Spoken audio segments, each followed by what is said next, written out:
12th physics में derivation series के अंतर्गत आज हम लोग गॉस के नियम के अनुप्रयोग के अंतर्गत अनंत लंबाई की आवेशित चादर या सीट के निकट वैद्युत क्षेत्र की तीव्रता के सूत्र का निगमन करेंगे। यानी आज के इस लेक्चर में हम समझेंगे अगर हमारे पास कोई एक चादर या सीट है और वो एक समान रूप से आवेशित है तो उससे कुछ दूरी पर वैद्युत क्षेत्र की तीव्रता कितनी होती है। तो सबसे पहले हम ये समझते हैं इसमें चादर या सीट क्या होती है। तो जैसे हमारे पास कोई धातु है, जैसे लोहा या स्टील की कोई धातु है, उसको हम इस तरह का बना लें, यानी उसको पीट पीट कर पतला कर लें। पतले से मतलब उसकी मोटाई ना हो, यानी उसकी मोटाई ना के बराबर हो, इस तरह की हो, तो उसको हम लोग चादर कहते हैं। चादर या फिर इंग्लिश में कहते हैं सीट। यानी ये सीट अगर पूरी तरह से चार्ज है, आवेश इसकी सतह पर एक जैसा फैला हुआ है, तो इससे कुछ दूरी पर यहाँ वैद्युत क्षेत्र की तीव्रता कितनी होगी। आज के इस लेक्चर में हम इसको समझते हैं। ये क्वेश्चन बोर्ड एग्जाम की दृष्टि से काफ़ी महत्वपूर्ण है और ज़्यादातर ये बोर्ड एग्जाम में आता ही है। तो देखें, जैसा कि मैंने बोर्ड पर हेडिंग लगा रखी है, अनंत विस्तार, यानी वो जो चादर या सीट है उसकी लंबाई इनफाइनाइट है, यानी उसकी लंबाई कुछ भी हो सकती है। विस्तार की एक समान आवेशित समतल चादर को अंग्रेजी में सीट कहते हैं, के निकट वैद्युत क्षेत्र की तीव्रता। यानी हमारा जो टारगेट ये रहेगा कि हमारे सामने एक आवेशित चादर है जिसकी लंबाई अनंत है, जिसका विस्तार अनंत तक है, उससे कुछ दूरी पर वैद्युत क्षेत्र की तीव्रता कितनी होगी। तो देखिए, सबसे पहले जो हमारी चादर या सीट है वो हमने यहाँ पे बनाई है थोड़ा। अब जो चादर या सीट है वो इस तरह से नहीं रखी है, इसको हम इससे समझते हैं। जो चादर या सीट है वो हमारी इस तरह से रखी हुई है। अब इस डायग्राम को ऐसे बनाना पॉसिबल नहीं है, तो फिर इसको हमने थोड़ा ये इस तरह का है, इस तरह से है, इस तरह से रखी हुई है, ये इसको ऐसे बना दिया। ध्यान रहे, जो चादर है वो ऐसी नहीं रखी है, एक्चुअली में चादर इस तरह से रखी हुई है और जो आवेश है उसकी सतह पर एक समान रूप से फैला हुआ है, यानी वो चादर जो है वो इस तरह से रखी हुई है। ठीक है, अब इस चादर से कुछ दूरी पर, अब जैसे ये चादर रखी हुई है तो इससे कुछ दूरी पर, तो ये डिस्टेंस यानी यहाँ से कुछ दूरी पर, तो वो डिस्टेंस हमने मान ली r, दूरी को आप कुछ भी x मान सकते हैं, तो हमने यहाँ पे r मान लिया है। यानी उसके चादर से स्मॉल r दूरी पर एक बिंदु P है, एक बिंदु हमने क्या माना P। इस P बिंदु पर वैद्युत क्षेत्र की तीव्रता जो E है वो कितनी होगी, इक्वल टू क्वेश्चन मार्क। यानी हमें अब इसमें ये बताना है, जैसे ये कोई चादर है और ये एक समान रूप से आवेशित है, इससे कुछ दूरी पर यानी इस बिंदु पर हमें तीव्रता बतानी है, तो कैसे निकालेंगे। अब ये हम पढ़ रहे हैं गॉस के नियम के अनुप्रयोग के अंतर्गत, तो जाहिर सी बात है हम गॉस के नियम का प्रयोग करेंगे और हम ये बता देंगे जो प्लेट जो सीट हमारी यहाँ पर रखी हुई है इससे r दूरी पर यानी कुछ दूरी पर यहाँ पर तीव्रता कितनी होगी। तो देखिए, सबसे पहले मैंने इस भाषा को लिखा है, जो हमने यहाँ पर बनाया इसको पहले लिखा है। सबसे पहले हम वर्णन लिखते हैं कि माना अनंत लंबाई की एक चादर पर Q आवेश एक समान रूप से फैला है। जो हमारी चादर या सीट है वो इस तरह से रखी हुई है, इस पर जो आवेश है वो एक समान रूप से फैला हुआ है। इससे चादर से स्मॉल r दूरी पर एक बिंदु P है, ये वाला स्मॉल r दूरी पर एक बिंदु P है। इस P बिंदु पर हमको वैद्युत क्षेत्र की तीव्रता P ज्ञात करनी है, और वो भी कैसे, गॉस के नियम से। तो गॉस का नियम जब हम लगाते हैं तो जो हमारा आवेश है वो परिबद्ध होना चाहिए, बद्ध होना चाहिए एक ऐसे क्षेत्रफल से जिसके बारे में हम जानते हैं। तो देखिए, अब हम क्या कर रहे हैं, यहाँ से ये इसका अगर यानी इसके इधर स्मॉल r दूरी पर बिंदु P है, इधर भी स्मॉल r दूरी पर हमने क्या किया है, एक और बिंदु मान लिया, इसका नाम दे दिया हमने P डैश। क्या नाम दे दिया है, P डैश। अब क्या किया है, इसके चारों ओर यानी P डैश को अक्ष मानते हुए इस आवेश को घेरने के लिए, जो सीट पर आवेश फैला हुआ है पूरी तरह से, इसको घेरने के लिए हमने एक बेलन की कल्पना कर ली। किसकी कल्पना कर ली, बेलन की, जिसको हम कह रहे हैं गॉसियन बेलन या गॉसीय पृष्ठ कह सकते हैं इसको। तो हमने क्या किया, उस सीट के दोनों ओर यानी इधर r और इधर भी डिस्टेंस r दूरी पर यानी एक बिंदु P डैश मान लिया। इस P डैश को अक्ष मानते हुए इस प्लेट पर जो आवेश फैला हुआ है इसको परिबद्ध करने के लिए, इसको घेरने के लिए इसके चारों ओर एक बेलन की कल्पना कर ली, और इस बेलन को हम गॉस के नाम पर ही कह देते हैं गॉसियन बेलन। अब देखिए, ये जो बेलन हमने माना है इसको गॉस के नाम पर हम लोग कह देते हैं गॉसीय बेलन, और या फिर कह देते हैं गॉसीय बेलन या गॉसियन बेलन, इंग्लिश में कह देते हैं गॉसियन सिलेंडर। अब आप यहाँ देखें, अब जो आवेश सीट के अंदर है, सीट पर जो आवेश है वो इसके अंदर आ गया।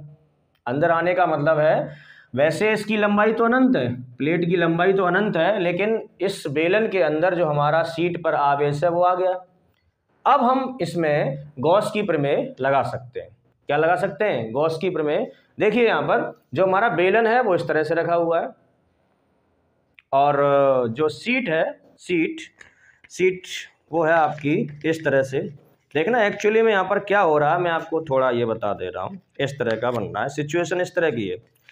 सीट सपोज इस तरह की रखी हो ऐसे, और बेलन रखा हुआ है इस तरह से, ये सिचुएशन है। तो यानी बेलन के अंदर जो आवेश है वो बेलन की इस पे अक्ष पे आ रहा है, यानी बेलन के अंदर आ रहा है। इस तरह की सिचुएशन बन रही है। यानी अब हम इसमें ये बता करेंगे कि इस प्लेट, इस सीट की वजह से इस पी बिंदु पर वैद्युत क्षेत्र की तीव्रता कितनी है। तो चलिए बता रहे हैं। तो आप ये देखें, बेलन में हमारे दो तरह के पृष्ठ होते हैं। कितने तरह के पृष्ठ होते हैं? दो, ये इनको हम कहते हैं समतल पृष्ठ या सपाट पृष्ठ, और ये जो होता है इसे हम कहते हैं वक्र पृष्ठ या कर्व सरफेस या वक्र पृष्ठ। तो इस तरह का बेलन है हमारा गॉसीय बेलन। अब इस पूरे बेलन का क्षेत्रफल जो हमने गॉसीय बेलन माना वो उसका पूरा का क्षेत्रफल हमारा ए। तो यानी उस पर हम क्या कर रहे हैं, इस पूरे क्षेत्रफल का छोटा सा भाग ले रहे हैं जिसको हम कह रहे हैं डी ए, छोटा सा टुकड़ा। देखें यहाँ पर पूरे बेलन का क्षेत्रफल तो हमारा ए है, लेकिन अगर हम इसकी बात करें इस टुकड़े की, तो ये है हमारा क्षेत्रफल सदिश, और क्षेत्रफल सदिश को हम लोग मानते हैं डी ए वैक्टर से। यानी पूरे बेलन का क्षेत्रफल है हमारा ए, उस क्षेत्रफल का छोटा सा टुकड़ा हमने इसके पृष्ठ पर लिया है, इसके वक्र पृष्ठ पर यानी इसके ऊपर लिया है। अब हम जानते हैं क्षेत्रफल सदिश की जो दिशा होती है वो हमेशा उस पृष्ठ के लंबवत होती है, यानी इस पर डी ए वैक्टर जो हमारा क्षेत्रफल सदिश होगा उसकी दिशा इधर की ओर होगी। और इस बिंदु पर हम वैद्युत क्षेत्र की तीव्रता की दिशा देखें तो देखिए इस पर धनात्मक आवेश है, धनात्मक आवेश इस प्लेट, इस सीट पर इस तरह से फैला हुआ है। तो धनात्मक आवेश से वैद्युत क्षेत्र की तीव्रता की जो दिशा होती है वो धनात्मक आवेश से दूर की ओर होती है, यानी तीव्रता की दिशा इस केस में यहाँ होगी। यानी इस केस में जो वैद्युत क्षेत्र की तीव्रता ई वेक्टर होगा वो इस दिशा में होगा। अब आप ये देखिए डी वेक्टर उधर है और ई वेक्टर इधर है, दोनों के बीच में कोण का मान हमारा यहाँ पर बन रहा है 90 डिग्री। थीटा कितना बन रहा है? 90 डिग्री। और हम ये जानते हैं अगर हमारा वैद्युत क्षेत्र और क्षेत्रफल सदिश दोनों लंबवत होते हैं तो उस केस में वैद्युत फ्लक्स हमारा जीरो होता है। क्यों जीरो होता है? फ्लक्स का फॉर्मूला होता है मेरा phi is integration E A cos theta. जब थीटा 90 लगाएं तो कॉस 90 सबको जीरो कर देता है। यानी अगर हमारा वैद्युत क्षेत्र की तीव्रता ई वेक्टर और क्षेत्रफल सदिश डी ए वेक्टर दोनों परस्पर लंबवत होते हैं तो इस केस में फ्लक्स का मान जीरो होता है। तो हम कह सकते हैं इसकी जो वक्र पृष्ठ है इससे निकलने वाला जो फ्लक्स है वो हमारा जीरो होगा। यानी इसकी जो वक्र पृष्ठ है पूरी, इस वक्र पृष्ठ से जो फ्लक्स निकलेगा, जो वैद्युत फ्लक्स निकलेगा वो जीरो होगा। तो फिर फ्लक्स कहाँ से निकलेगा? फ्लक्स निकलेगा इन दो समतल पृष्ठों से, इससे और इससे। अब देखिए ये बेलन है, इस पाइप को आप बेलन ही मानिए, बेलनाकारी है। इस बेलन के दो पृष्ठ हैं, एक ये वाला एक ये वाला। तो इस पृष्ठ का हमने नाम रख दिया यहाँ पर S1 और इस पृष्ठ का नाम रख दिया S2। यानी बेलन में हमारे जो समतल पृष्ठ हैं S1 और S2 इनकी वजह से फ्लक्स निकलेगा। वो कैसे? चलिए वो समझते हैं। अब देखें ये जो P बिंदु है, इस P बिंदु पर वैद्युत क्षेत्र की तीव्रता तो हमें बतानी है, लेकिन हम ये जान सकते हैं इस P बिंदु पर जो वैद्युत क्षेत्र की तीव्रता होगी उसकी दिशा किधर होगी। तो देखिए धनात्मक आवेश सीट पर इस तरह से फैला हुआ है, हम जानते हैं धनात्मक आवेश से तीव्रता की दिशा उससे दूर की ओर होती है। तो यानी प्लेट अगर इस तरह से रखी हुई है, इस पर चार्ज प्लस है, तो प्लस होने की वजह से इस P बिंदु पर जो वैद्युत क्षेत्र की तीव्रता होगी वो उससे दूर की ओर, मतलब वो होगी कितनी वो तो हम निकालेंगे अभी, लेकिन उसकी दिशा यहाँ पर कन्फर्म है, धनात्मक आवेश से तीव्रता की दिशा उससे दूर की ओर होती है। दूर हो गई। अब हमने क्या किया, इसमें भी छोटा सा भाग ले लिया क्षेत्रफल का, इसको हम नाम दे दे रहे डी ए। ये हमने क्या ले लिया यहाँ पर? छोटा सा टुकड़ा उसका, क्षेत्रफल का डी ए। अब देखिए डी ए जो क्षेत्रफल सदिश है, क्षेत्रफल सदिश यानी डी ए वेक्टर, उसकी दिशा किधर होगी? क्षेत्रफल सदिश जो होता है वो हमेशा तल के लंबवत होता है। अब आप ये देखिए जब आपने ये वाला पृष्ठ लिया है, समतल पृष्ठ लिया है, तो इस पर क्षेत्रफल सदिश की दिशा तल के लंबवत होगी यानी बाहर की ओर। तो इत्तेफाक से उसकी भी दिशा इधर ही हो गई जिधर हमारी ई वेक्टर की दिशा है। अब देखिए वैद्युत क्षेत्र की तीव्रता ई वेक्टर इधर है और इस समतल पृष्ठ के लिए, फ्लैट सरफेस के लिए क्षेत्रफल सदिश यानी एरिया वेक्टर वो भी इधर है। तो इस केस में हमें दिख रहा है ई वेक्टर और डी ए वेक्टर दोनों एक ही दिशा में, इस वजह से इस केस में जो थीटा का मान होगा वो हमारा होगा 0 डिग्री। थीटा का मान कितना होगा? 0 डिग्री होगा। इस पी पॉइंट की बात करें हम तो अब यही सिचुएशन यहां पर बनेगी। इसका नाम है, हमारा इस पॉइंट का नाम क्या है, पी डैश। अब हमें यह पता करना है इस पी डैश पर वैद्युत क्षेत्र की तीव्रता की दिशा किधर होगी। अब देखिए जो प्लेट है, जो सीट है हमारी, सॉरी प्लेट बार बार नाम निकल रहा है, जो हमारी सीट है वो इस तरह से रखी हुई है। अब इसके सापेक्ष ये बिंदु इधर है, तो इस पर आवेश फैला हुआ है प्लस आवेश, तो प्लस आवेश से तीव्रता की दिशा उससे दूर की ओर होती है, मतलब इधर की ओर होगी। तो यानी इस प्लस आवेश की वजह से इस पी डैश बिंदु पर वैद्युत क्षेत्र की तीव्रता की दिशा मेरी ओर होगी इस तरह से, यानी ई वेक्टर जो होगा वो हमारी तरफ होगा। वो कैसे, धनात्मक आवेश तो इधर है, धनात्मक आवेश से दूर की ओर, और वही सिचुएशन यहाँ थी, धनात्मक आवेश से दूर की ओर तीव्रता थी। अब हमने ये पता कर लिया इस पी डैश बिंदु पर वैद्युत क्षेत्र की तीव्रता की दिशा इधर की ओर होगी। अब यहाँ भी हम वही काम करेंगे, इस पूरे बेलन के क्षेत्रफल का छोटा सा अवयव यानी छोटा सा भाग वो हमने ले लिया डी ए। अब डी ए जो होता है क्षेत्रफल सदिश, क्षेत्रफल सदिश जो होता है वो हमेशा तल के लंबवत होता है, पृष्ठ के लंबवत। यानी इस केस में कि अगर क्षेत्रफल ये है तो इसकी दिशा तल के लंबवत इधर की बाहर की ओर होगी। तो यानी इस केस में भी हमें दिख रहा है यहाँ पर डी ए वेक्टर, उसकी भी दिशा इधर है। अब यहाँ देखिए जो कहानी हमारी इधर थी वही कहानी इधर है, तो हम कह सकते हैं यहाँ देखिए ई वेक्टर भी इधर है, डी ए वेक्टर भी इधर है। तो इस केस में जो हमारा थीटा है वो हमारा कितना है, 0 डिग्री। कितना है, 0 डिग्री है। अब आप गौर करें, देखिए जो हमारा वक्र पृष्ठ है ये वाला, इसके बीच में वैद्युत क्षेत्र की तीव्रता और क्षेत्रफल सदिश के बीच में कोण बन रहा है 90। तो इस केस में वैद्युत फ्लक्स निकलेगा हमारा 0, cos 90 सबको 0 कर देगा। इस बात को हम अभी यहाँ पे लिखेंगे। और यानी यहाँ पर हमारा जो वैद्युत फ्लक्स है, जो वैद्युत फ्लक्स है और जो गॉस की प्रमेय हमारा फ्लक्स को ही बताती है, जो हमारा वैद्युत फ्लक्स है वो दो समतल पृष्ठों से निकलेगा, एक इस समतल पृष्ठ से और एक इस समतल पृष्ठ से। तो कहने का मतलब हम यहाँ पर कुल वैद्युत फ्लक्स निकालेंगे तो इस वाले समतल पृष्ठ से कितना निकलेगा वो, और इस वाले समतल पृष्ठ से कितना निकलेगा वो, इन दोनों को अगर हम जोड़ दें तो हमें पता चल जाएगा इस की वजह से, इस गॉसियन बेलन से कितना वैद्युत फ्लक्स बाहर निकलेगा। ठीक है, फिर हम फ्लक्स का फॉर्मूला लगाएंगे, उसके बाद हम गॉस की प्रमेय लगाकर हम ये पता कर लेंगे कि इस अनंत लंबाई की आवेशित चादर के निकट इस पी बिंदु पर कितना वैद्युत क्षेत्र उत्पन्न होगा। तो चलिए सबसे पहले हम इसके बारे में लिख रहे हैं, जो हमारा वक्र पृष्ठ है इसकी वजह से वैद्युत फ्लक्स नहीं निकलेगा। वो क्यों नहीं निकलेगा, क्योंकि इस केस में वैद्युत क्षेत्र की तीव्रता ई और क्षेत्रफल सदिश डी ए वेक्टर दोनों के बीच में कोण बन रहा है हमारा 90 डिग्री। तो सबसे पहले हम वक्र पृष्ठ के बारे में लिख रहे हैं, फिर इन दोनों से निकालेंगे गॉस की प्रमेय से वैद्युत क्षेत्र की तीव्रता निकाल, इतना काम करना है। डायग्राम कंप्लीट है आपका। तो सबसे पहले हमें यहाँ पे लिखना पड़ेगा वक्र पृष्ठ के लिए, यानी वक्र पृष्ठ के लिए, वक्र पृष्ठ के लिए क्या है, जो हमारी वैद्युत क्षेत्र की तीव्रता ई और डी ए वेक्टर दोनों परस्पर लंबवत है। वक्र पृष्ठ के लिए चूंकि तीव्रता, शॉर्ट में हम वैद्युत क्षेत्र की तीव्रता को तीव्रता लिख देते हैं, तीव्रता ई वेक्टर एवं क्षेत्रफल सदिश जिसको हम कहते हैं एरिया वेक्टर एवं क्षेत्रफल सदिश, और क्षेत्रफल सदिश को इंग्लिश में बोलते हैं एरिया वेक्टर यानी डी ए वेक्टर, ये दोनों परस्पर कैसे हैं, लंबवत है। परस्पर कैसे हैं, लंबवत है। तो अगर हमारा एरिया वेक्टर और क्षेत्रफल सदिश परस्पर लंबवत होता है तो उस केस में जो हमारा फ्लक्स निकलता है, फ्लक्स यानी जो वैद्युत फ्लक्स है वो हमारा कितना होगा, 0 होगा। कितना होगा, 0। अब हो सकता है कोई कहे कि सर ये 0 कैसे हो गया, तो उसका देखिए रीजन ये है, हम लोग फ्लक्स का फॉर्मूला जानते हैं। फ्लक्स, वैद्युत फ्लक्स का फॉर्मूला होता है integration E D A cos theta, यानी ये होता है ई vector dot D A vector, ये होता है। अब ए डॉट बी का फॉर्मूला होता है ई ए कॉस थीटा, तो हम लोग यहाँ से लिख सकते हैं phi E equal to A dot B का होता है ए बी कॉस थीटा, उसी आधार पर इसको हम लोग खोल देंगे, ये बन जाएगा मेरा E D A cos theta.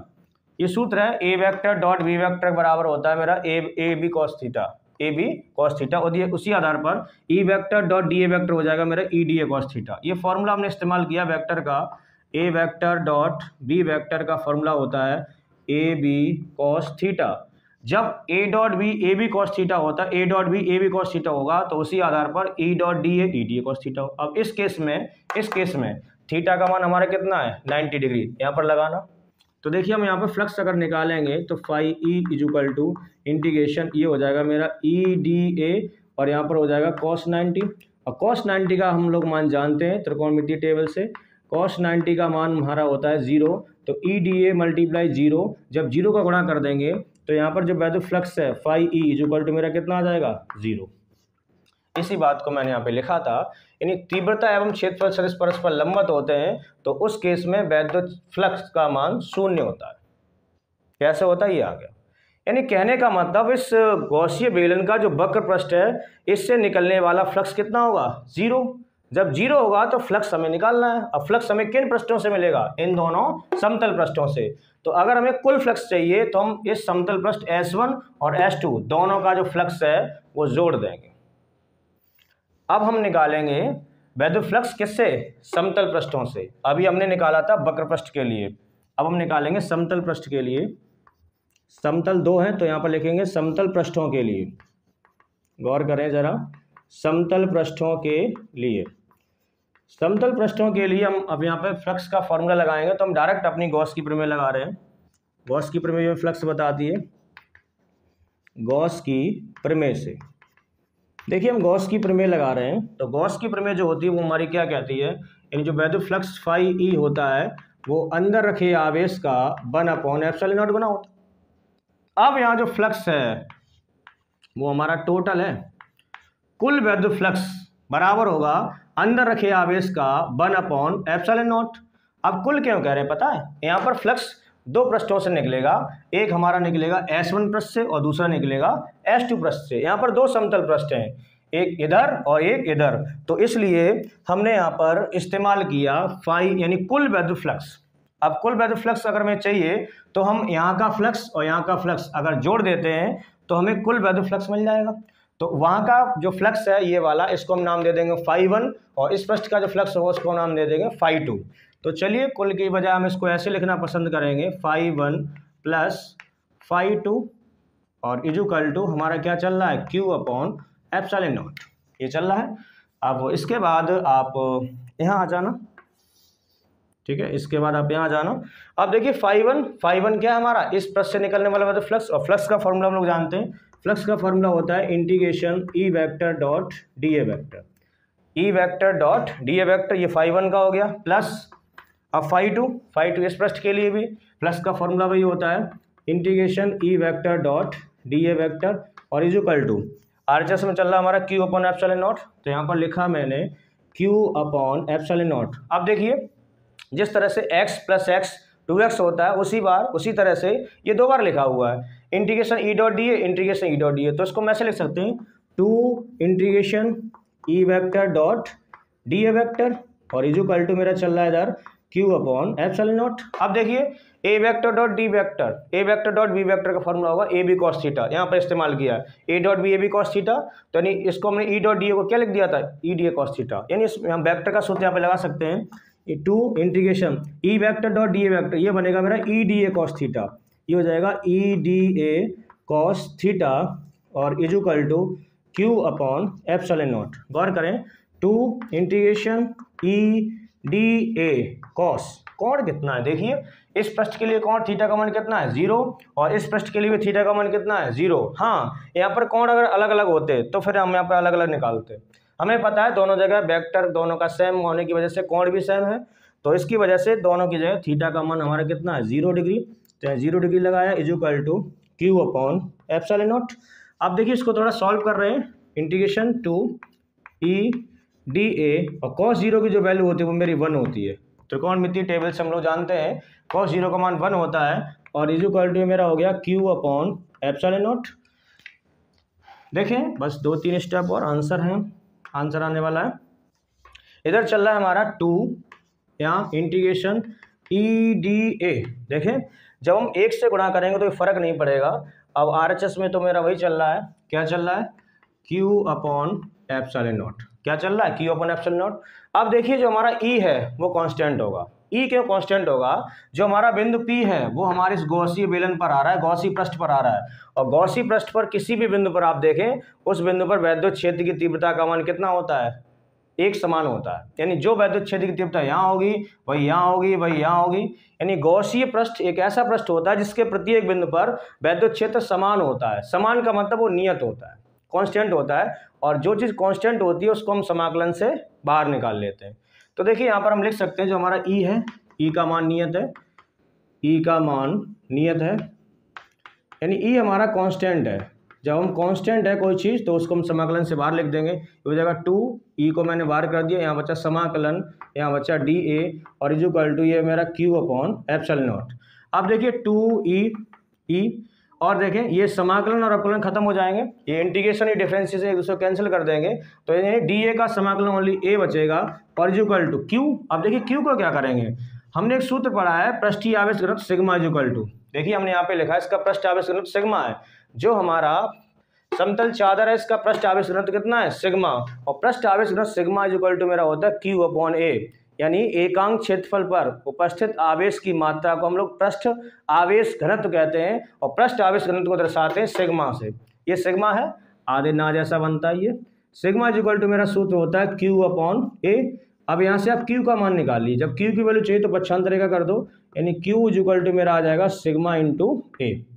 तो कहने का मतलब जो हमारा आवेश है अंश में इधर, इस क्यू को हम कन्वर्ट कर देंगे सिग्मा में, तो क्यू को लिख सकते हैं सिग्मा इंटू ए, तो मैंने लिखा सिग्मा इंटू ए और अपॉन एप्सिलॉन नॉट। अब देखिए इस ए से ये कट जाएगा, अब हमें ई का मान चाहिए तो ई को अकेला कर दो, E equal to sigma upon 2 हमारा गुणा में किस में आ जाएगा भाग में 2 अपॉन एप्सिलॉन नॉट। तो देखिए हमने बड़ी आसानी से अनंत लंबाई की आवेशित चादर या सीट एक ही बात है के कारण वैद्युत क्षेत्र की तीव्रता निकाल ली, वो निकल के आई मेरी E equal to sigma upon 2 epsilon nought. Sigma यहाँ पर क्या है, उसका पृष्ठ आवेश घनत्व और दो कांस्टेंट एप्सिलॉन नॉट निर्वात की वैद्युतशीलता है, इसका मान भी कांस्टेंट है 8.85 गुणा 10⁻12। तो हमने यहाँ पर यह देखा, इस सूत्र पर आप गौर कीजिए, कहीं भी ये दूरी आ रही है, आर आ रही है, सूत्र में कहीं भी आर नहीं है। इसका मतलब ये हुआ उस प्लेट के निकट चाहे आप बिंदु मान लें, चाहे दूर मान लें, चाहे कितनी भी दूर मान लें, तो यानी कहने का मतलब ये है तीव्रता एक जैसी ही आएगी, यानी आवेशित चादर के निकट बिंदु चाहे माने, चाहे 10 सेंटीमीटर पर माने, चाहे 10 किलोमीटर दूरी पर माने, यानी वो तीव्रता दूरी पर निर्भर नहीं करती। किस पर निर्भर करती है, उसके पृष्ठ आवेश घनत्व पर। अगर पृष्ठ आवेश घनत्व ज़्यादा होगा तो तीव्रता कैसी होगी हमारी, ज़्यादा।